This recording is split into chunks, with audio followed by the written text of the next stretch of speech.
Bonnet family, what's going on? Mike Lindsley back with you for a quick ML Sports take brought to you by Camillus Golf Club and Batavia Downs Gaming. The Bonnies win 65-55 at home over UB.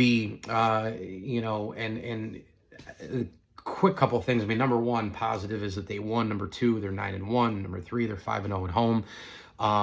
Chance Moore with another outstanding game, I thought. But overall, I thought this was the worst game of the year for St. Bonaventure. Particularly because they went up 10-0 in this game, and it seemed like they were like, all right, it's just going to coast to victory here. And we know that that's not how sports work. And there was a horrendous lull in the first half. I mean, horrendous, right? So I'm speeding ahead to 15-2, 17-5, right? So they have 17 points. I think it started right after the Hinton jumper. 12:59 to go. They're up 17-5. They didn't score another basket until the 8:28 mark with a Council 3-point shot. They got a free throw from Bowen, and then they didn't score again until 5:24, and then they didn't score again until 2:17. So there was a big chunk there where they didn't score, then a couple of smaller ones where they didn't score, and it was kind of a troubling situation, if you ask me. I mean, I thought they had a real chance in this game when UB was just down for a long time as well. UB's not a good team. UB also can't really score the basketball. And Bonaventure was up 10 at the half. I thought it easily should have been 15-20. And then you get in the second half, and, I thought the Bonnies got away with one tonight. I really did. Now, look, were they still by score in control? Of course. They're up 9, they're up 7, they're up, 10, they're up 14 in the second half. They're up 11, they're up 13, they're up 14, they're up 10, they're up 11, they're up 9, they're up 6. They're up 8, and, you go all the way to that 59-53 mark where Braden Jackson made the layup, and I'm like, 2 minutes is kind of an eternity in college basketball. And UB still had a shot. Now, luckily, Bonaventure was not playing a decent offensive team, and they were able to lock down. They got some breaks. UB threw the ball, the teammates' kind of conversion. The ball went out of bounds late. What a dumb play that was. So, the Bonnies playing the way they did, playing an inferior opponent, you kind of get away with one there. You're at home. A couple of other things in this game. I mean, look, the bench from, Flarin and Hinton had 18 combined. That really helped on a night where, the Bonnies, Jones and Bowen and Brown only gave you 19 between the three of them. So you had to have somebody do something. The two double-figure guys, Council Jr. and Chance Moore, were both pretty good in this game.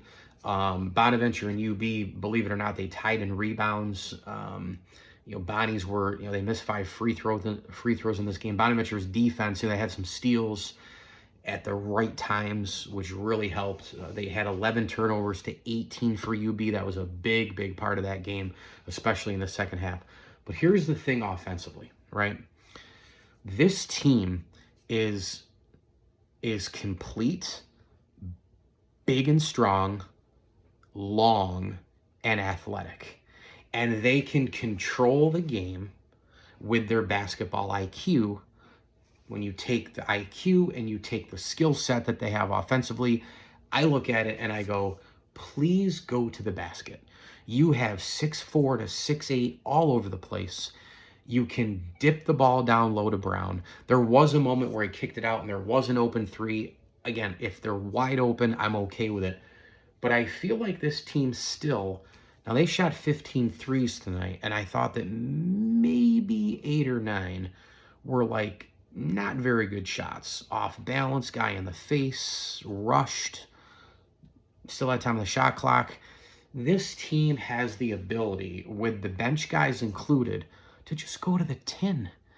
I mean, when you blend their skill set and you take all the athleticism and the length and the dribble drive and the first step, and here's the other thing, they can crash the boards. So every time you go up for a shot, you have a couple of guards, you've got Brown, you've got somebody doing something, you got 4 or 5 spark plugs going to get a rebound. I just don't understand the million three-pointers that this team has to take. Is it because it's the RC? They know the rims, they think that they're always going to fall. I don't get it. Melvin Council Jr. did make 2 of 5, that's nice. But like 0 for 3 Jones, 0 for 3 Moore. You don't need, Hinton went 2 for 3. He likes to get in there and chuck a few. I don't want Chance Moore chucking threes. I want Chance Moore playing mid-range and in, using his length, going up, getting fouled, and the offense going through him. And it can go through a couple of others because they have that mix of players. So again, three-pointers are cool, but like even in a game like tonight, you probably didn't need to take more than 10. And I see this team as at times, I'm going to use the word, and I got to, maybe I should use a different word, but I'm going to use it. I think this team can be potentially unstoppable going to the rim in A10 play. I really do. I mean, you look at the rest of the rosters in the A10, and I don't know, man. I mean, I'm looking at 6'4", 6'5", 6'6" with this blend of players with the length and the skill set and the athleticism and the first step and the blow by and the ability for everybody to crash the boards. I don't know, man. I think they've got a great opportunity. Look, against Providence, I think they can do it, next Saturday. So, got away with one to a degree, but these things happen, I guess. The record's still fantastic. The start has been fantastic. I don't want to hear anything about, UB stinks and everything, and, watching this Texas-Georgia game going into overtime. So we'll probably have 58 overtimes. It'll get done by Christmas Eve. College basketball is wild. And, I just think the NIL and portal, I wanted to spend maybe 30 seconds on this and I'll sign off, maybe a minute. But, Syracuse lost to Notre Dame today. And there's been teams falling left and right in the top 20. Now, we get some early season upsets, of course, and that's fine. But it's happening more and more and more and more. Top 10 teams, top 15 teams, top 20 teams, they're falling and they look like absolute trash in the beginning of the year. And I'm here to tell you that there's probably at least 80 to 90 rosters that are just really going, what are we, like, who are we? What are we doing? With all the new players and the NIL and portals, a lot of rosters struggling with chemistry and finding their way in offense, defense, and spot. I mean, Syracuse today looked like they have no idea what's going on together on both sides of the floor. So, you go out and roll the ball, you roll the ball out and that's it, and you hope to keep winning games, which Bonnie did tonight, but again, got away with it a little bit. And I think with the length and with the ability that they have, I think they can be explosive going to the rim over and over again. I think if they can run more set plays, they can go from the mid-range in, quit playing around with chucking up 15, 23s. Council on occasion looks like he can get hot, and then, he takes a bad one. So here they are. Record's still really good. Again, you play who you play, and you go from there. UB is a game they play every year, so I don't want to hear from anybody on the pages that UB, they stink. They're on the schedule every year. They're playing Niagara, Siena, UB every year. So, we're not going to do the whole look, I don't think UB is good either, but that is not the point. And you're playing them every year anyway, so go beat them. And they did beat them, but had a little close. So. We'll keep seeing how it goes here. We'll keep humming, right? And I think, again, offensively they can really, really, really be even better as the season goes on if they just go to the rim more and more and more and more. ML Sports Take here, brought to you by our good friends over at Welch & Company Jewelers, Stanley Law Offices, and Camillus Golf Club. Hey, I wanted to tell you about my friend who passed 21 years ago, Shane Colligan. I've been posting this all over the social platforms, but we're trying to raise $50,000. Even if everybody who watches this video does $5, it would go a long way. $5-10.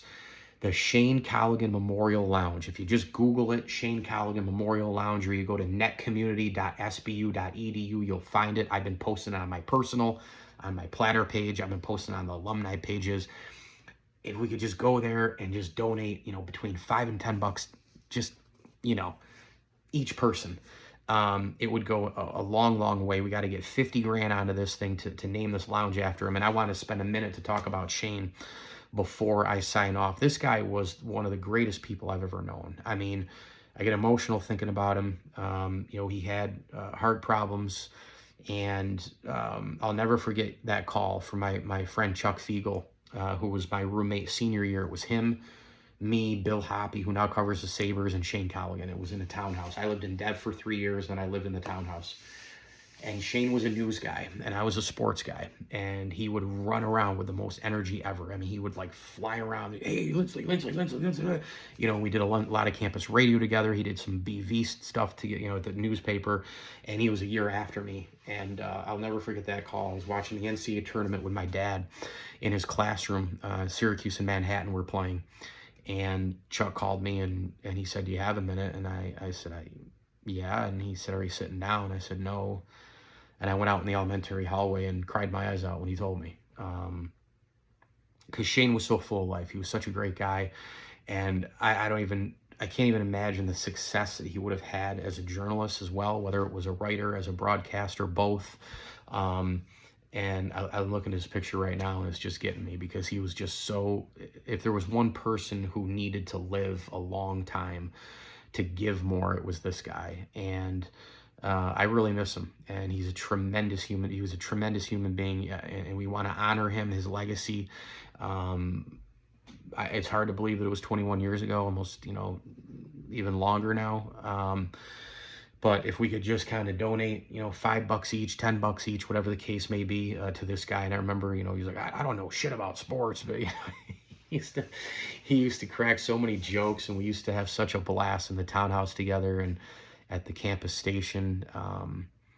And he was just a wonderful human being. So I want to take a couple minutes and tip my cap to my dear friend Shane, and hope that some people can jump on and donate to get this Shane Colligan Memorial Lounge done at St. Bonnie, at the newly revised, well, soon to be revised, journalism building. Also, a huge congratulations to a former professor of mine who I'm hoping to have on the show soon. I'm going to email him this week, Denny Wilkins, on his retirement as well. Thanks for watching.